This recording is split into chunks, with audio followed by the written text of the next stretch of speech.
A continuación estaremos viendo un testimonio muy interesante, lo que esta mujer puede contar, experiencias que ella ha tenido con el Señor, cómo le ha mostrado el universo, entre otras cosas más. Presta mucha atención. Dios me llevó al universo. ¿Y qué pasó? Yo pude ver muchas galaxias, las estrellas. Wow.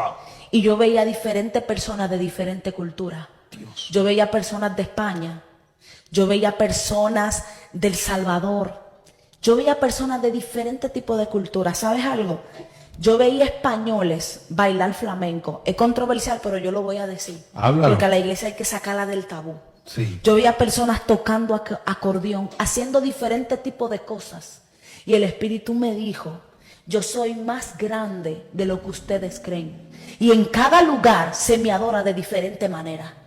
Cada cual tiene una forma diferente de adorar a Dios. Pero hay personas que nunca van a entender eso porque su mente se ha embotado.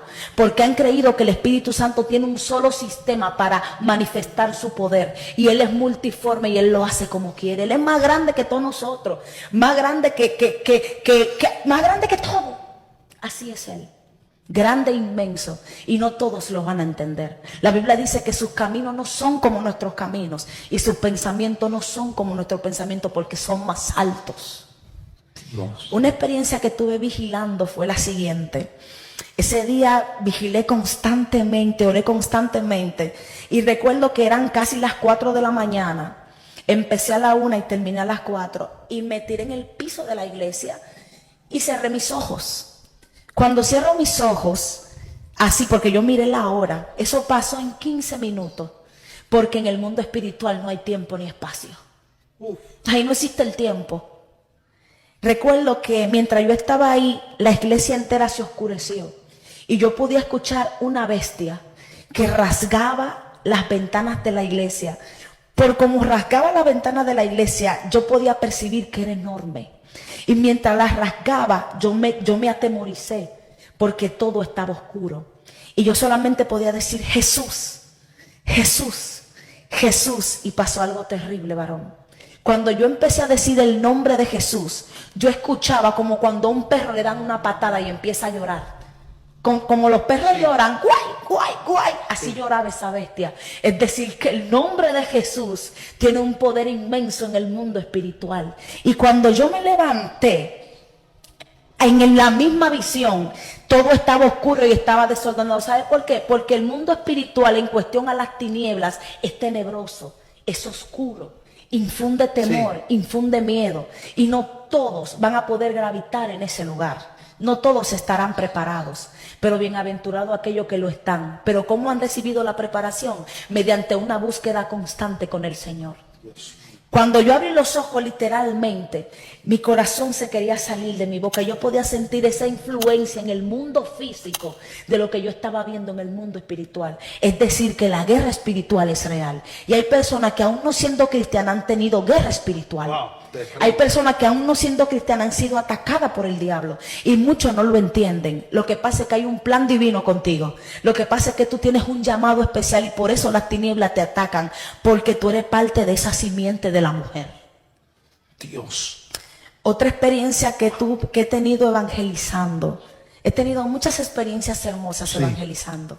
Muchas experiencias hermosas, muchas experiencias bonitas he tenido evangelizando. Recuerdo que nosotros salimos a evangelizar a un lugar que se llama Sabana Palenque.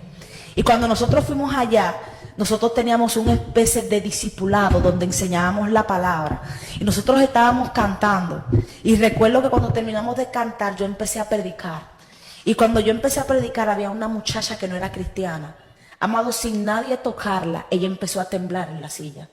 Sin nadie tocarla, sin nadie darle una palabra profética, simplemente por el poder de esta. ¿Sabe por qué? Porque nosotros no hemos afianzado mucho a una profecía. Nosotros no hemos afianzado mucho a una palabra que Dios nos da para que la demos. Pero esta, mire, esta es la que compunge los corazones. La palabra, la Biblia. Esta es la profecía más exacta. Y cuando esta palabra sale de una boca ungida, quebranta cualquier vida. Sí. Sin necesidad de dar una palabra profética. Porque la ¿Crees Biblia tú dice- que la esto misma sea Biblia dice cierto? que la ¿Será palabra que una profética persona puede más tener segura este es la tipo de palabra de Dios. experiencias? Hablando las Sigamos cosas. viendo. Esa es la palabra más segura. Esta es una de las experiencias que he tenido predicando. Yo también voy mucho a los hospitales y he tenido muchas experiencias allá. Recuerdo que fui al hospital de Nizao, que está cerca, y cuando nosotros llegamos allá, recuerdo que llegué a la sección de los niños y había madres con sus hijos que estaban enfermos y nosotros empezamos a predicar, y cuando yo empecé a predicar, que yo salí, la muchacha me cayó atrás, y cuando me cayó atrás, literalmente ella se cayó sin yo ponerle la mano. Eso se llama la unción. Una unción de expansión, y Dios sabe que la gloria es suya. Dios sabe que lo digo es con una unción humildad. de expansión? Es la unción donde tú no tienes que tocar a nadie, simplemente ella se expande por la misma palabra. Ese mismo día, amado, yo salí bajo el poder de Dios del hospital, y yo recuerdo que me llamaron dos impios y me dijeron: ven a predicarme. Y cuando yo llegué a aquel lugar y yo empecé a predicarle a él, yo veo a este hombre que viene por allá con un cigarrillo en la mano. Él era homosexual y tenía un altar. Y recuerdo que cuando este muchacho viene, yo estoy de espalda, pero ni yo estoy pendiente a él ni él está pendiente a mí. Dios mío. Simplemente él pasó por mi espalda, y cuando él pasó por mi espalda, el cigarrillo que él tenía se le cayó y él empezó a temblar. Y las personas que yo le estaban predicando me dijeron: pero tú no viste lo que pasó con este hombre, tú no viste que cayó tú no viste que está temblando. Yo dije: eso se llama poder de Dios. Cuando el poder de Dios está sobre una persona, sin tú tocar a nadie, las personas van a caer. Wow, sí. Sin tú hacer mucha bulla, las personas van a recibir ese poder, porque eso está en tus venas. Esto fue lo que experimentó la mujer del flujo de sangre. Ella experimentó el poder de Jesús. Ella decía: mira, si tan solo tocar el borde de su manto, Dios mío. yo sé que yo seré salva. Y aunque había una gran multitud, el mismo Jesús se dio cuenta de quién lo había tocado, porque él dijo: espérate, que el que me tocó a mí sacó poder y virtud. El que me tocó a mí me tocó con hambre. Y el poder de Dios cayó sobre esa mujer cuando ella tocó el talí abador y fue salvada. No solamente fue sanada, sino que también fue salvada, porque el poder te va a sanar y te va a salvar. Ahora bien, hay algo, amado, eso hay que saberlo administrar. ¿Por qué? Porque hay mucha gente que Dios lo sella. Hay mucha gente que Dios lo unge como ungió a David con el cuerno para tener un reino eterno. Pero hay mucha gente que lo dejan perder como lo perdió Saúl, porque no lo saben administrar. Dios te sella, varón. Dios te unge, Dios te da una palabra, Dios te compromete, Dios te da una asignación, pero tú tienes que administrarla bien. Wow. Hace días, hace meses, yo tuve una visión con dos personas, dos predicadores. Yo recuerdo que en esa visión yo estaba orando en el altar, y cuando yo cerré los ojos, yo la veía a ella predicar, a la esposa de esa persona. Y yo veía que ella regaba papas fritas en el altar, papitas de la ley. Y cuando yo le quité las papas fritas, yo dije: tú no puedes hacer eso. Tú no puedes darle papas fritas al pueblo. Su esposo gruñó como gruñe un lobo y me dijo: esto es necesario. Y el Espíritu me hizo entender: le están dando palabra liviana al pueblo, le están dando un pan adulterado, un pan con levadura. Cuando Dios te asigna a ti para que tú le des un buen pan al pueblo y tú le das un pan adulterado, tú estás desperdiciando, estás mal empleando tu asignación. Cuando aún tú siendo asignado no tienes la humildad para servirle a un hermano, tú no estás aprovechando tu asignación, tú la estás mal empleando. Wow, terrible. Cuando tú quieres tener fines de lucro con la asignación que Dios te dio, no porque el Señor te lo diga, sino porque tú lo quieras hacer tú le estás mal empleando. Fines de lucro, ¿cómo así? Explica.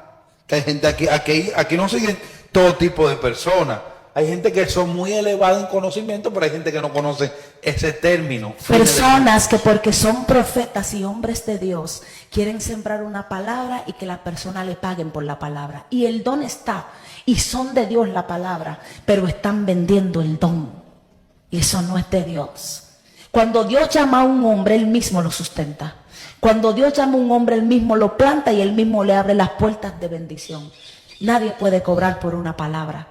Yo le decía a alguien: ahora yo entiendo por qué hay tantas personas de Dios que se distorsionan. Porque cuando Dios le abre puertas y Dios pone la gracia, esa unción de fama donde Dios te catapulta, hay personas que se aprovechan de eso y quieren darle una palabra a alguien, pero quieren cobrarle por ella, y eso no es de Dios, amado. Esos son temas que no se tocan por ética, pero que son necesarios, que la nueva generación que Dios está levantando como suplantador lo sepa. Tú que te quedaste hasta el final, coméntanos qué opinas referente a esto. Bendiciones.